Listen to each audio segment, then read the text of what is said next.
Ini sejak kapan sih Bang Ade dalam tanda petik menghina Islam, Bang? Jangan gitu dong. Berapa lapis kesabaran Abang? Sebenarnya Ya kita udah. tahu lah bahwa ya Bang Ade banyak dibully, apalah dosen koplak. Untung gua nggak jadi anak UI gitu ya. Iya. Saya dulu tuh lemah dan bahkan cengeng kali ya, makanya suka dibully ya barangkali. Kita tuh bertanggung jawab atas semua orang loh. Kita semua nih sebagai kumpulan manusia harus saling ngejagain, harus saling ngasih tahu. Dan jadi orang merdeka tuh kan ini ya menyenangkan. Ya, mungkin saya nggak kaya gitu ya, tapi kan menyenangkan bisa ngomong apapun gitu ya. Betapa tidak logis atau terbelakangnya cara berpikir Rocky Gerung mengenai haji, yang dia bilang sebenarnya orang nggak berangkat haji karena pemerintah Saudi melarang keberangkatan haji kita karena pemerintah Saudi itu marah kenapa Rizik Syihab ditangkap di Indonesia. Maksudnya ayolah.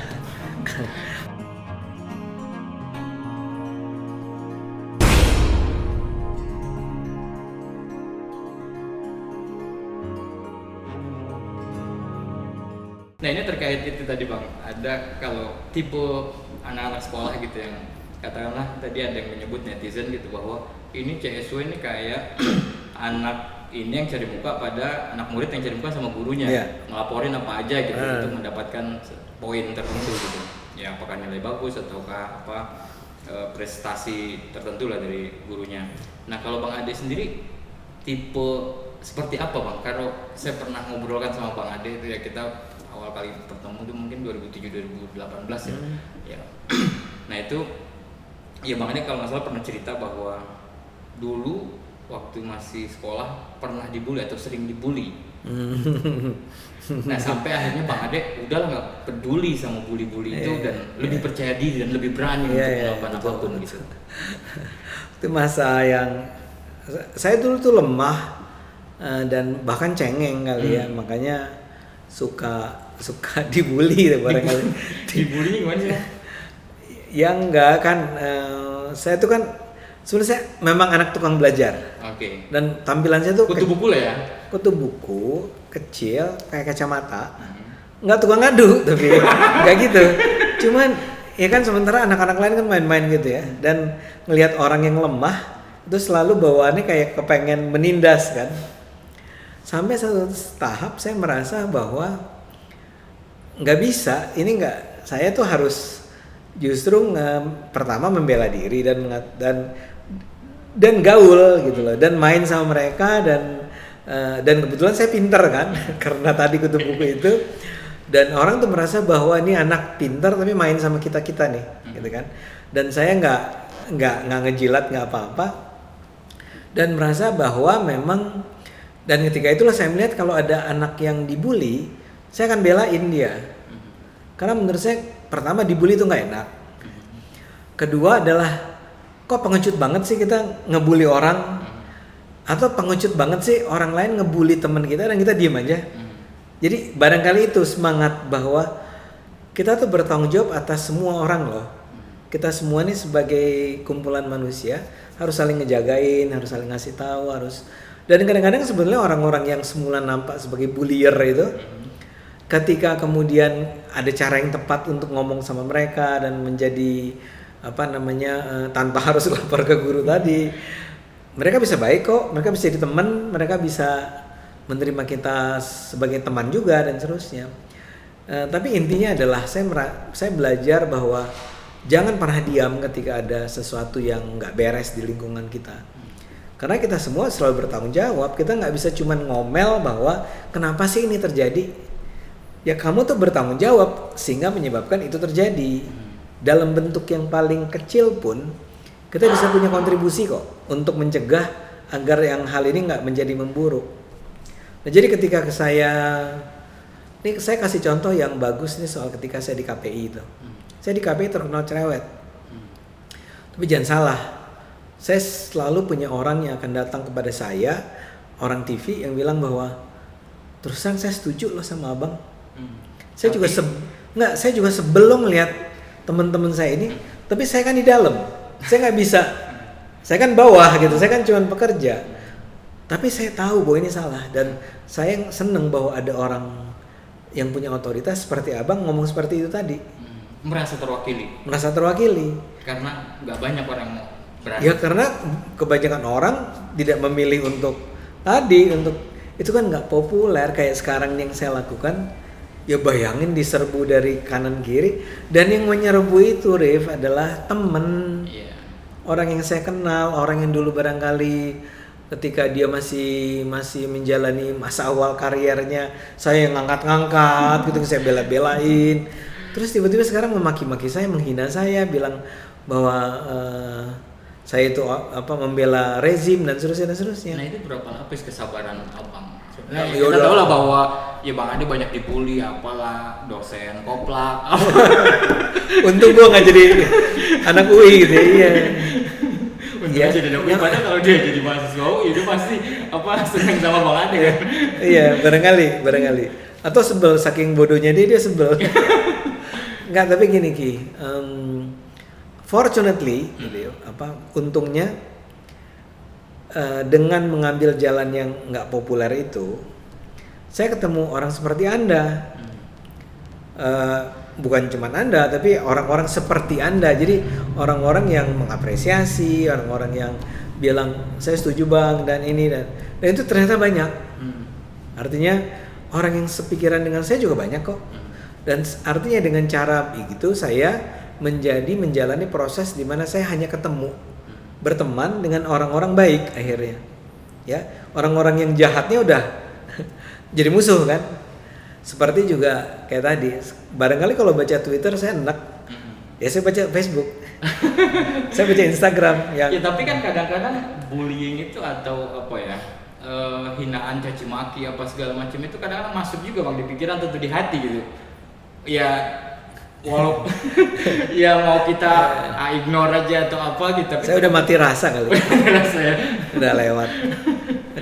Saya paling ketawa. Untungnya zaman sekarang tuh ada, tahu itu kan stiker kan.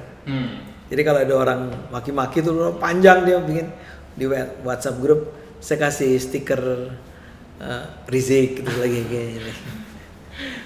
Nah itu ada tipsnya nggak Bang? Biar kita melampaui. Nggak, kalau karena kan bullying ini dari sekarang ya mulai dari relasi sosial biasa gitu sampai ke media sosial apalagi lebih parah gitu loh. Mungkin kuncinya satu, selama kita yakin apa yang kita lakukan itu benar, nggak penting yang lain-lain itu. Apa pentingnya orang memaki-maki saya? Orang itu dapat apa sih? Rugi apa juga nggak ada. Ya yang marah banget adalah orang-orang yang akan saya awasi dan mulai ketakutan bahwa taruhlah dia itu adalah LSM yang selama ini cuma jadi kaki tangannya imperialis asing gitu. Zionisme internasional kayak gitu. Terus wah nanti saya akan diawasi nih, akan Ade Armando pengetahuannya luas, nanti saya ketahuan nih hubungan saya sama transnational corporations gitu. Nah buru-buru dia marah-marah kan. Ya apalagi yang kayak gitu itu sama sekali nggak penting, saya malah senang kan. Atau Veronica Koman marah-marah sama saya, seneng sih, mampus lo man ya Veronica. Memang lu aja yang boleh maki-maki, gue juga boleh maki-maki lu ya kan. Tapi ya itu, jadi cara saya melewati itu adalah dengan meyakinkan diri apa yang saya lakukan benar nggak sih. Kalau apa yang saya lakukan benar dan gak ada yang salah kok dari bikin Civil Society Watch. Anda mau ngomong apapun, saya akan bilang I challenge you untuk menunjukkan di mana saya menjadi kaki tangan pemerintah untuk mengawasi LSM dan gak mungkin ketemu. Tapi bahwa saya akan mengkritik Anda nih, bahkan Anda nih, ya suatu kali saya mengkritik Anda, kan nggak berarti bahwa saya jadi musuh Anda. Saya cuma ingin mengingatkan, Ki, yang Anda bikin kemarin kayaknya terlalu jahat deh. Misalnya kan bisa aja. Anda juga bisa melakukan itu ke saya. Bang Ade ngapain sih nyerang Agim? Itu kan urusan pribadi dia. Ya, demokrasi ya, biasa-biasa aja lah. Tapi kalau yang kesel iri ya sih. Wah, dikitain komisaris. Nah itu. Dan itu apa pentingnya kan? Karena saya nggak akan pernah jadi komisaris. Dulu Bang Ade pernah ditawarin kalau nggak salah Nah. jadi antara ya, komisaris antara atau komisaris Namanya apa sih ya, komisaris ya, komisaris antara ya. komisaris utama ya, apa sih pokoknya Komut komut. utama. Saya Tapi lupa. Bang Ade menolak. Saya menolak ya karena begitu saya menjadi bagian dari itu, saya akan nggak punya kesempatan untuk, bayangin loh kalau kita menjadi bagian dari Itu rezim tahun berapa ya Bang waktu itu Bang? Ya, Bang Ade zamannya Rudi Antara tapi masih. nggak di ini tuh ya, nggak di publik, orang banyak nggak tahu gitu loh maksudnya. Ya sekarang orang wah dikit lagi jadi komisaris ya, padahal dari dulu Dari dulu juga ada tahun Dan komisaris. ditolak Bang Ade. 2015 kali ya. 2015 ya. Karena itu awal-awalnya Presiden Jokowi punya menteri namanya Pak Rudi Antara. Ya. Mudah-mudahan ini benar ya, karena orang yang menyampaikan kepada saya bilang bahwa saya diminta Pak Rudi Antara untuk menyampaikan kepada Anda. Anda bersedia ya? Enggak, saya bilang nggak bersedia. Kenapa? Karena begitu saya menjadi, taruhlah apakah komisaris atau apapun, ketika itulah saya diharapkan berhenti mengkritik. Dan misalnya kalau saya memuji Pak Jokowi, orang akan bilang, pantas aja lu muji-muji lah lu komisaris gitu kan. Jadi sama sekali independensi saya sebagai intelektual hilang. Dan jadi orang merdeka itu kan ini ya, menyenangkan. Ya, mungkin saya nggak kaya gitu ya, tapi kan menyenangkan, bisa ngomong apapun gitu ya. Dan orang bisa bilang bahwa, saya akan bilang, enggak, saya bukan komisaris, saya bukan, tidak dibayar sebagai buzzer, saya bukan buzzer. Kalau saya muji-muji Pak Jokowi, saya muji-muji Pak Jokowi aja. Saya pernah mengkritik Bang. Mengkritik Dari Pak Jokowi. ya, yang secara langsung Pak Jokowinya itu nggak pernah. Tapi pemerintahannya ya berulang kali. Yang terakhir misalnya saya ngangkat soal Kementerian Koperasi, tentang koperasi-koperasi abal-abal yang dibiarkan tetap berkembang, bahkan memperoleh penghargaan. Ketika itu salah satunya yang terakhir, Undang-Undang Cipta Kerja. Dulu saya termasuk orang yang menunjukkan di mana persoalan-persoalannya, yang ternyata saya salah. Itu emang agak tolol. Karena waktu itu kan draftnya macam-macam ya. Jadi yang saya, banyak versi yang saya kritik nggak ada. Makanya saya belajar juga tuh, hati-hati sekali. Untung lagi tuh nggak fatal kesalahan saya itu. Baru-baru ini saya ngeritik tentang polisinya pengadaan alat kesehatan. Saya ngeritik Terawan, ngeritik Pak Yosana Lauli. Banyak yang saya kritik. Tapi kalau Jokowi himself, enggak. Kenapa? Ya nggak ada yang mau dikritik. Bagus as a semua. leader, as a leader. Iya, bagus semua. Gimana? As a leader saya nggak menang. Karena gini, manusia nggak sempurna. Ya. Sehingga kalaupun dia misalnya, Pak seharus Bapak lebih tegas. Pada saat yang sama saya sadar, ya kan lu enak aja ngomong dia harus tegas. Dia setiap hari ketemu dengan ada menteri ini, kan dia harus jaga hubungan juga. Dan Jokowi jangan diharapkan menjadi seorang Soeharto gitu kan. Dan bukan ya, tapi jangan diharapkan menjadi seorang pemimpin yang berani secara keras menindak anak buahnya, ya. Jadi Jawa, dia adalah orang yang tadinya tukang jual furniture kan. What do you expect bahwa dia, yang penting dia lurus, dia berintegritas, dia benar, dia pro rakyat, kebijakannya diambil dengan penuh pertimbangan yang memperhatikan kepentingan rakyat. Buat saya itu udah cukup, dan dia menjaga demokrasi.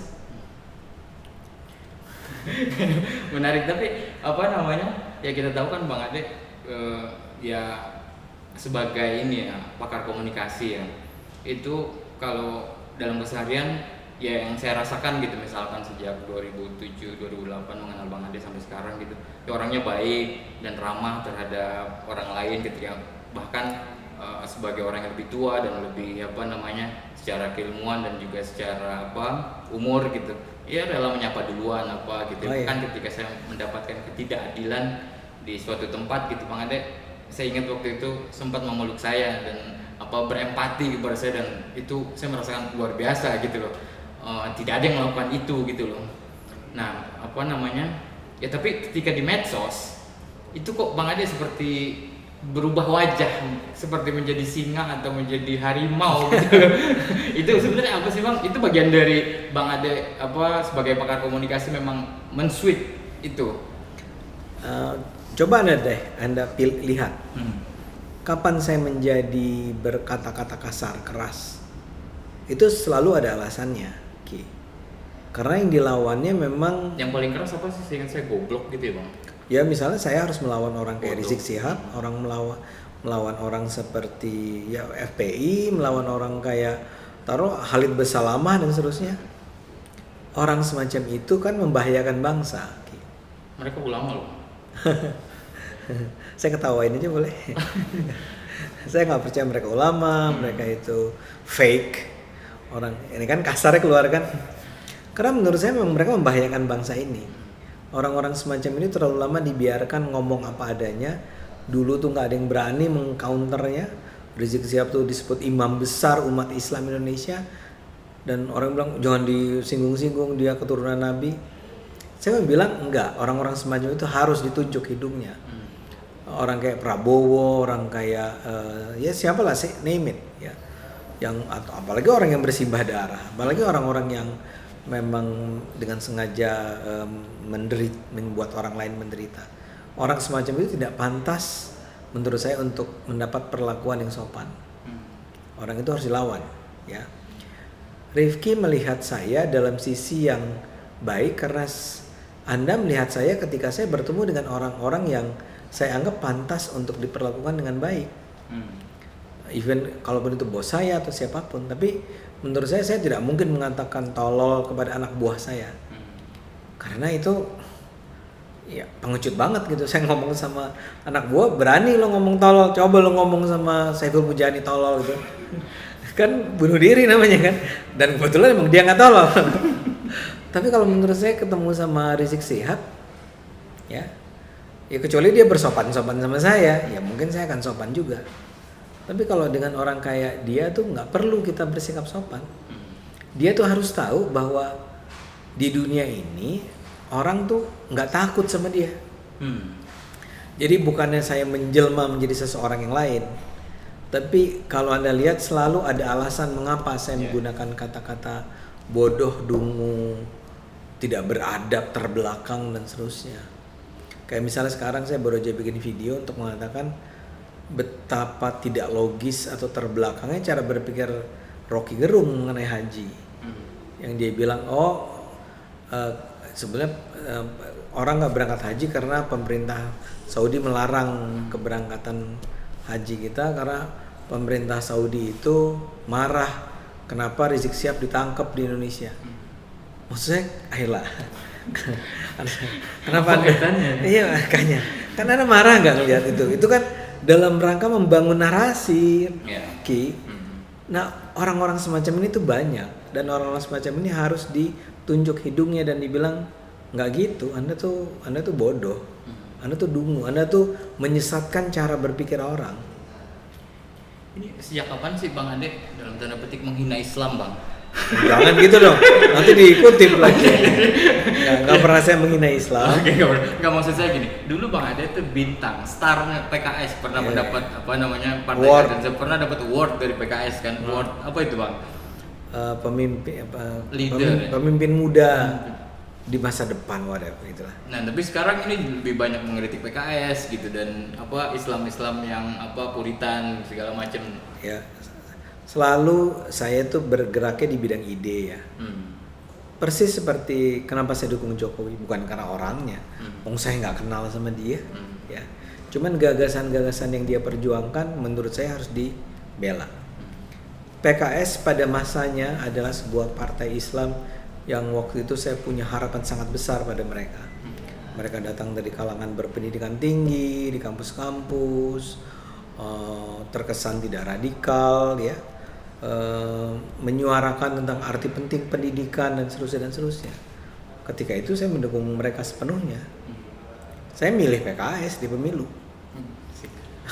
Seperti saya memilih Amin Rais. Tapi salah ternyata kemudian. Ya karena ternyata itu bukan orang-orang itu tidak mempersonifikasikan, tidak mewujudkan gagasan-gagasan yang semula saya pikir mereka perjuangkan. Ternyata itu show, ternyata itu cuman image. Ya ketika itulah saya akan mengatakan kalau gitu kita berseberangan. Gagasan apa sih Bang? Ya misalnya seharusnya kan mereka percaya pada demokrasi dan itu yang mereka suarakan. Mereka percaya pada pluralisme, itu yang mereka katakan. Harusnya mereka itu anti korupsi, itu yang mereka katakan kan.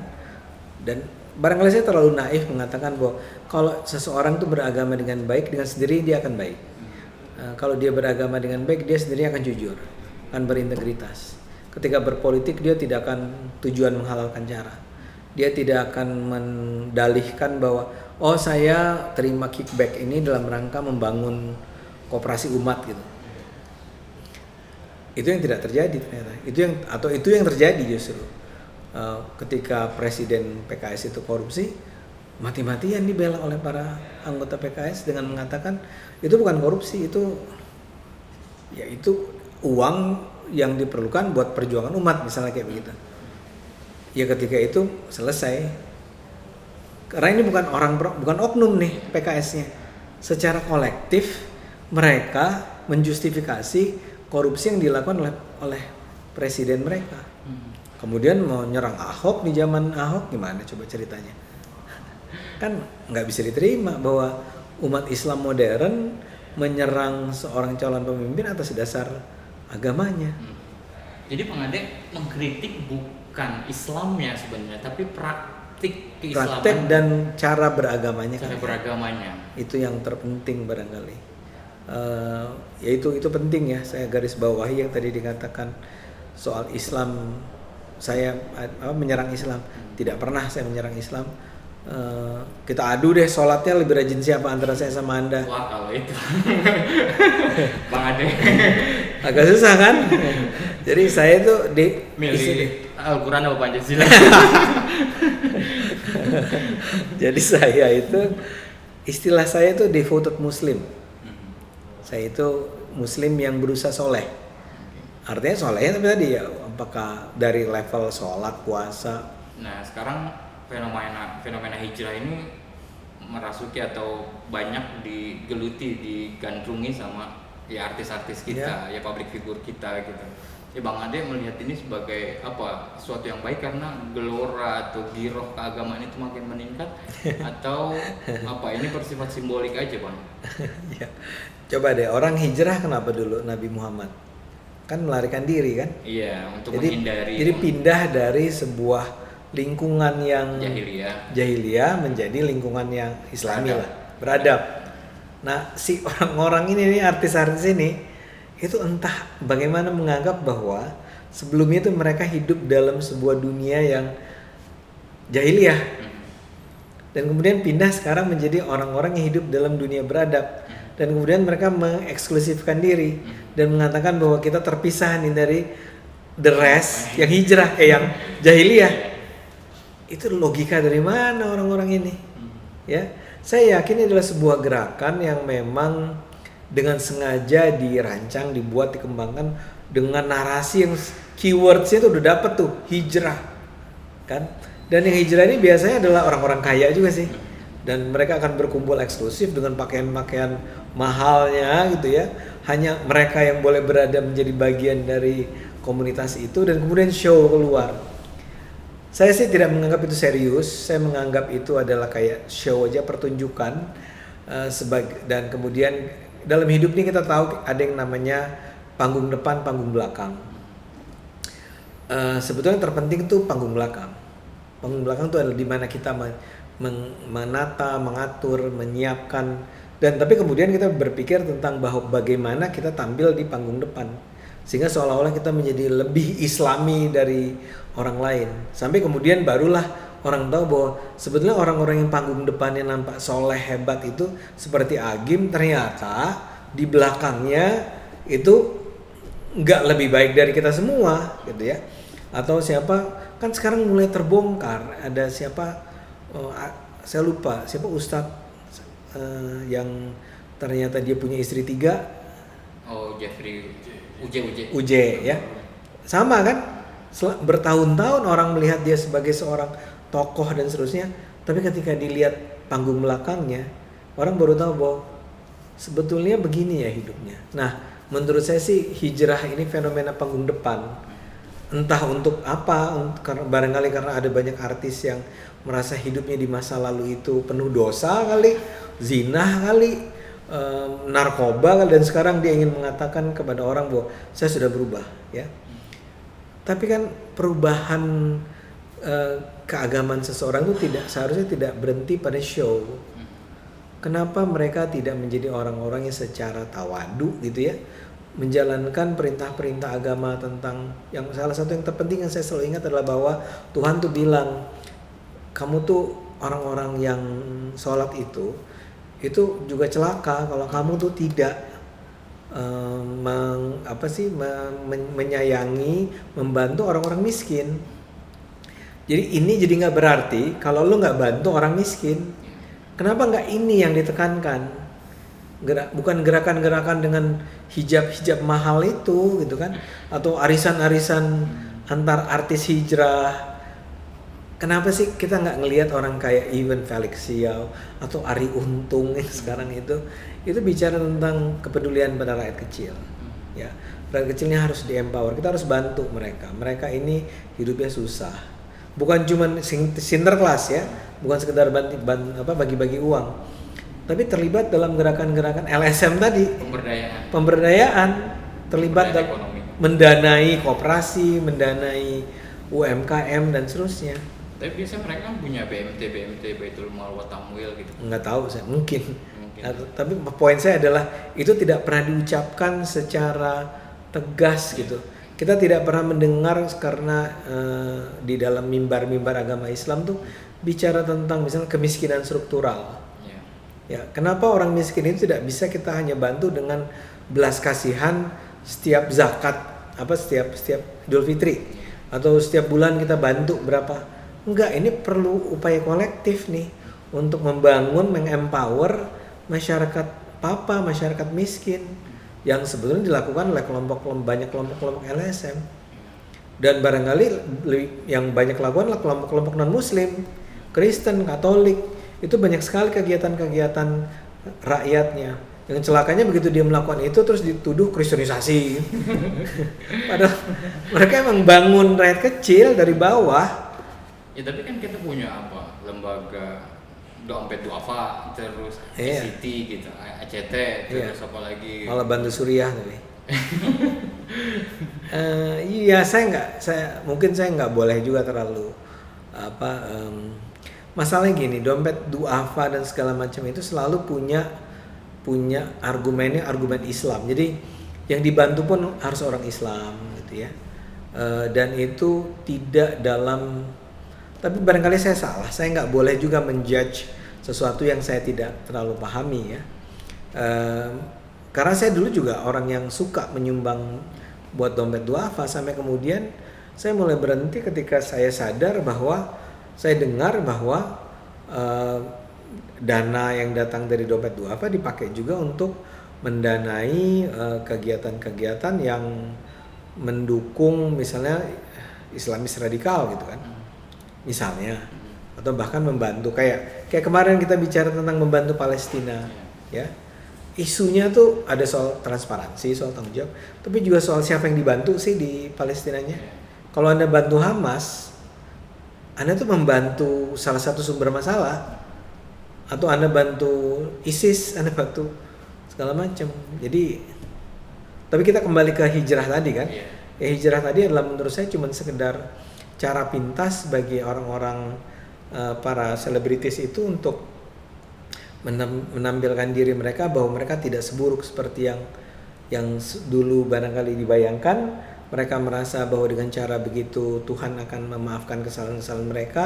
Itu adalah jalan pintas menuju surga gitu kira-kira, tanpa betul-betul sungguh-sungguh mempelajari agama dengan cara yang mendalam. Karena agama itu sebenarnya serius.